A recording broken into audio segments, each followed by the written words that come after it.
something I bet nobody expected me to say about this film. I was disappointed in this movie. Not because of how bad it was. Nope. But because it wasn't worse. It wasn't bad enough. Yeah. Hey, everyone. I'm Aaron. And I'm Michelle. And this is week 2 of the post-Shriek Out reaction, part of Thorgiween, where we review a brand new horror film every single day for an entire month. And this week's theme is being trapped in a place that you cannot leave. Much like all of us have been for the past 6 months. So, want to do something topical this year. And today we're talking about Devil because, this film is famous, or rather infamous, as a film about people who are locked in a small place, tensions running high, can't leave. But the reason why it's infamous is because of the name that is attached to it. This movie was produced by M. Night Shyamalan as part of his Night Collection, or Night House, I can't remember what it was called, but it was going to be an anthology of films that he produced. And there's no good way to get into this. Let's just go ahead and rip this Band-Aid off. M. Night is a director and filmmaker of some fame, or once upon a time he actually was considered a good director, but then suddenly he... And it's one of those fascinating things where it's like, okay, were those your only 2 good ideas?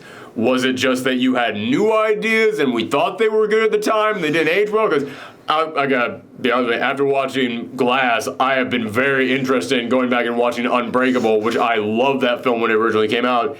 And I keep thinking to myself, if I went back and watched it now, would I still like it? Or would I just go, oh, I only like this because it was kind of different. It was still like, now that it's not different, I can see the problems in it. I'm wondering what my opinion will be of that film now that I go back to it. There's many questions like, were there just your 2 only good ideas? Were they always bad and we just thought they were good? Or were you a good filmmaker, but then you got so much fame and attention that your ego kind of blew up, and who even knows what happened with that? But we keep talking about him as a filmmaker. Here's the reason why I think this film is bad, but it's not as bad as a lot of other M. Night films are.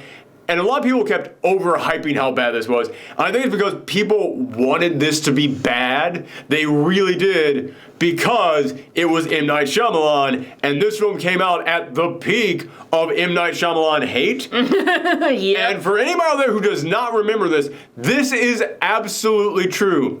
They had to recut this trailer because every time that the name from M. Night Shyamalan came up there during the trailer, people either groaned or laughed. People actually began referring to it as the Shyamalan groan.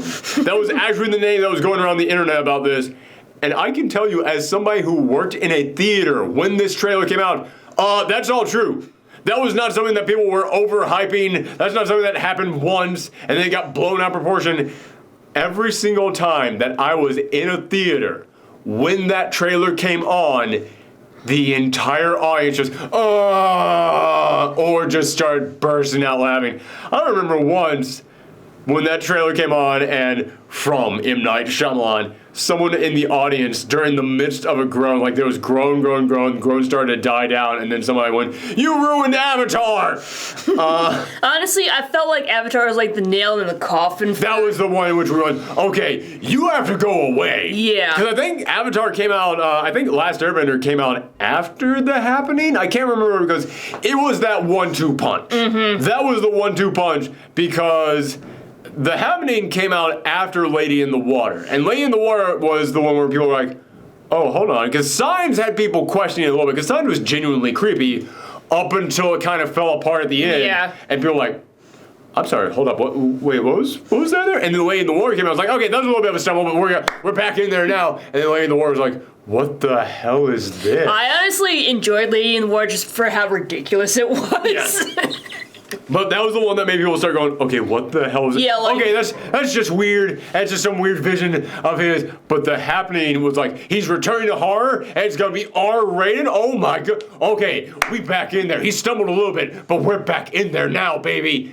And that one was such a mess that people were just looking at it and went, I don't think he knows what he's doing anymore. And then Airbender came out, and that was one where people went, okay, you definitely don't know what you're doing, and you made absolute garbage out of something that was brilliant. Boo this man!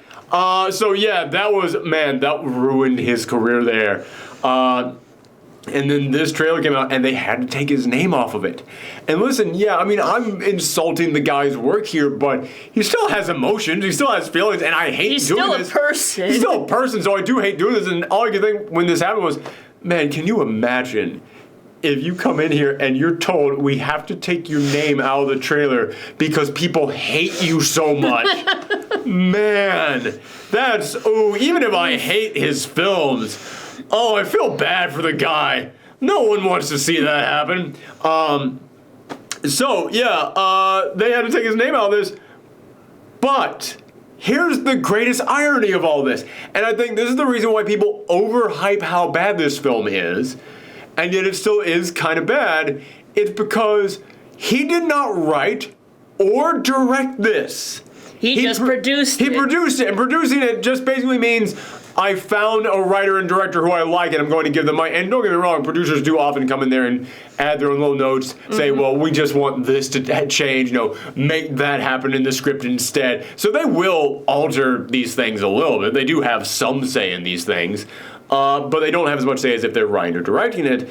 And this was going to be part of, as I said, the Night Collection or the Night House Collection, whatever it was called. And it was going to be an anthology of films that were all basically just him going, I'm going to take the level of fame and power and influence I have, and I'm going to find a bunch of young filmmakers out there who are making horror films that I think are really impressive, and I'm going to help them make their film.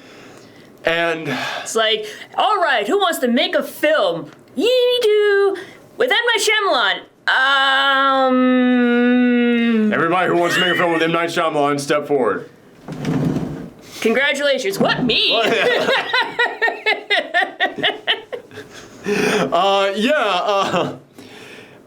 Which, in all fairness, I mean, man, if you're a struggling young director and no one will take your films and, help you make them, and then M. Night comes along, yeah, you're gonna take it. You're gonna take the opportunity. Nobody's going to blame you for taking that opportunity. So, yeah, he did not make this film. He just produced it. And I am sure that he had some level of influence in there. But even if he, didn't touch anything in there, that still means that he found a script out there and a director out there that he looked at and went, this lines up with the stuff that I like. Which means that, yes, it is going to have M. Night problems in there, because M. Night looked at this thing and said, I like that, so if you know that the guy who makes this says this is good, some of this will overlap with some of this over here. You're going to see some of those things line up. However, it's not as stupid as a lot of other M. Night things. And a lot of people point at this as this is the dumbest M. Night thing. It's it really isn't. No. I looked at it so many times in here. There were so many moments in here that I looked at and went, you can tell this was not written or directed by M. Night, because this specific scene right here didn't get nearly stupid enough. Yeah. It started to get stupid, but then they stopped. The moment where M. Night would have kept going with something, he pulled back on it. This line right here, that's pretty bad writing. But if M. Night wrote it, everyone would sound like an alien who never heard human languages before. So, yeah, there are M. Night problems in there, but it's like if M. Night films merged with a normal film, and then you created something in the middle there. So anyway, what this film is about is that sorry. I said it so many times that now I can't not say it. It's about 5 individuals who they go into this big office building and they all get in the elevator, and the elevator's going up, and all of a sudden it stops, and just one problem after another slowly starts to happen. There was somebody who jumped out of a window of that building earlier in that day, so the police are already there investigating it, and then all of a sudden, one by one, people inside the elevators start to die, and yeah, that's kind of it. And the name of the film is Devil, so you know that it's the devil. Yeah, it's the devil doing all this. Yeah, which I will say this. I've heard a lot of people say that the problem with this film is that they put the twist in the title of the film. that they just told you right from the beginning it's the devil. It's like, but it's not supposed to be a twist. It's not. They didn't put the twist in the title. The movie is all about the devil messing with people. But I always said that before. That's the devil messing with us right now. Okay, many times when we do these reviews, I will say, I apologize for the sound outside, and then I listen to this and I go, oh, they couldn't actually hear that. I know y'all just heard that one. That was loud. So, anyway, we're not cutting this. We've already tried to redo this so many times. So, yeah, I always kept saying, yeah, guys, it's not supposed to be a twist. That's just what the film is about. I always said that before I actually saw this film. I've now finally seen the film. It's like, oh no, the film actually tries to set it up like, is it or is it not the devil that's doing all of these things? Yeah, okay, now I understand. It's kind of stupid that honestly, like, I thought the whole purpose of the movie is to find out which person is the devil, but... But the devil's like fucking with all of them, so I don't know. Also, you made a movie about the devil in an elevator. How did you not call it Going Down? I'm just gonna put that out there right now. Yeah. That could sound like a porno too. Well, I mean, man. Yeah, there's not a lot else to really say about this film. They're all trapped in an elevator. No, it should have been called Hellevator. And they're all just being messed with by the devil. And one by one they start dying off. And you start learning more information about each of them. And this is when it gets kind of M. Nighty, is because like a lot of the stuff that you learn about people and a lot of the dialogue that they have with each other that's supposed to be kind of clever or like deep about these people, it does sound really stiff. The deliveries are kind of bad. Everybody's exposition never feels natural with anybody. But again, if you know M. Night films, you can't help but look at this and go, yeah, but it could have been worse. It could have been way worse. Like, I think about other M. Night films, and I think about so many moments or so many lines of dialogue and character moments that just stand out to me about how alien and just how unhuman they all sound. And in here, none of them stand out to me. And I was just kind of like watching this going, this is just not a very good... It's just awkward. Yeah, it's just awkward. That's exactly the word for it. It's just like, well, I guess someone might say that. Yeah, like, it just feels like not very good writing rather than being absurdly bad. Like the mattress salesman guy. Yeah. He is very clearly like a poorly written, sleazy salesman type of character. But again, I kept looking at that guy going, yeah, but the words he's saying at least sound like human words. Like, if this was M. Night writing it, he would say one line at some point in time that I would look at and just go, what? Who would say that? There's none of that in here. And it's almost disappointing that none of that is in here. The closest that we get is the line about the toast. The line about how, this one security guard just immediately thinks the devil is involved. And his rationale for that is he takes a piece of toast, throws it up in the air, and then it flips and lands jelly side down and goes, whenever he's around, bad things happen. Toast lands, jelly side down. No, the one weird line, and this was the one that makes me think, I think M. Night wrote this one, because it is so weird, is when he says, how many times have you watched a child fall and their head almost hits the table?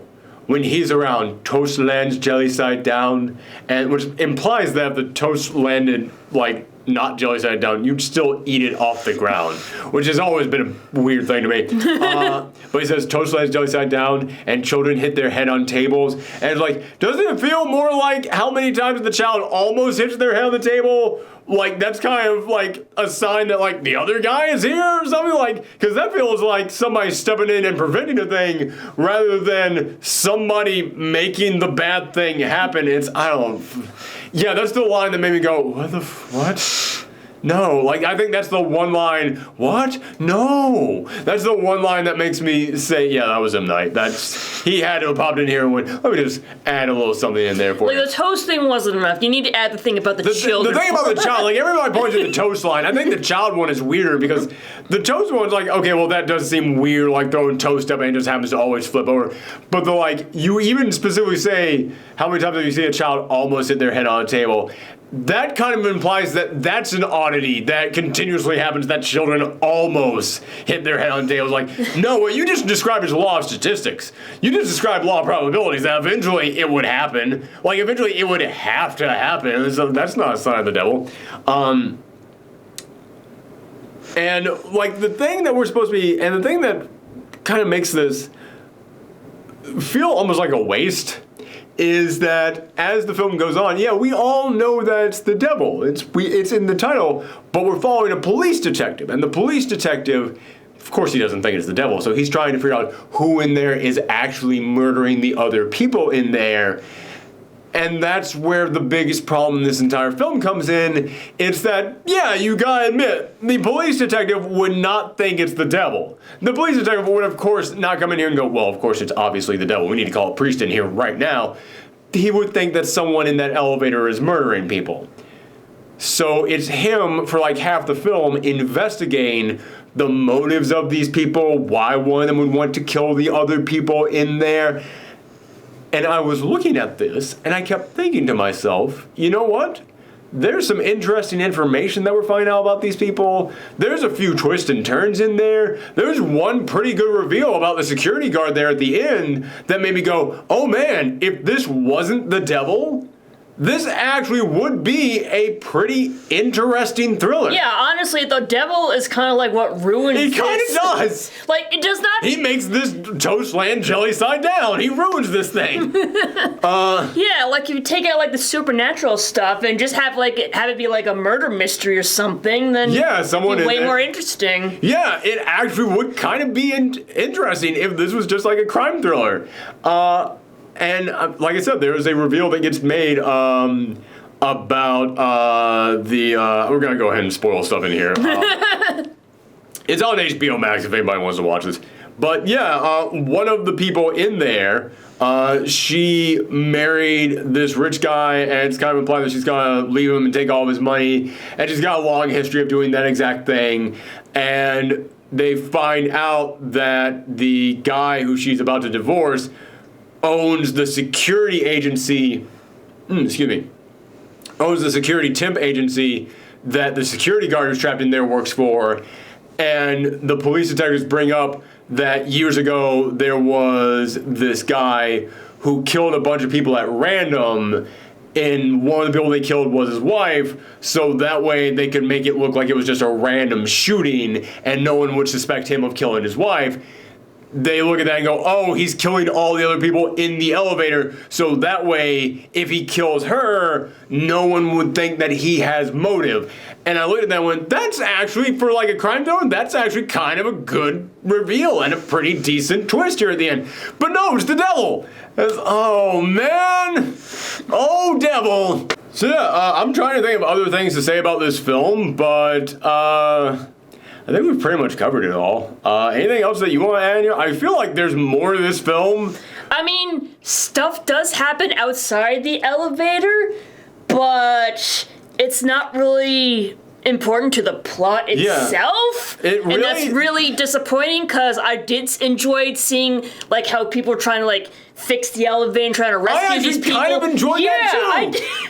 But again, if you took the freaking devil out of this and just had me a crime thriller and there were actual, like, if someone in the elevator was the murder victim, was the murderer, I'd actually think this film is far better. Yeah, I'd be like, hurry up and get those people out there. We don't want any more murders or something like that. But now you know that like something supernatural is happening to him. And I mean, even if it did turn out that was like what they thought was happening with the security guard, that he was being paid off by the guy who owned his company to do this, that guy could also have another temp inside the place that was messing with the elevator to make all this stuff happen. So that way it could like...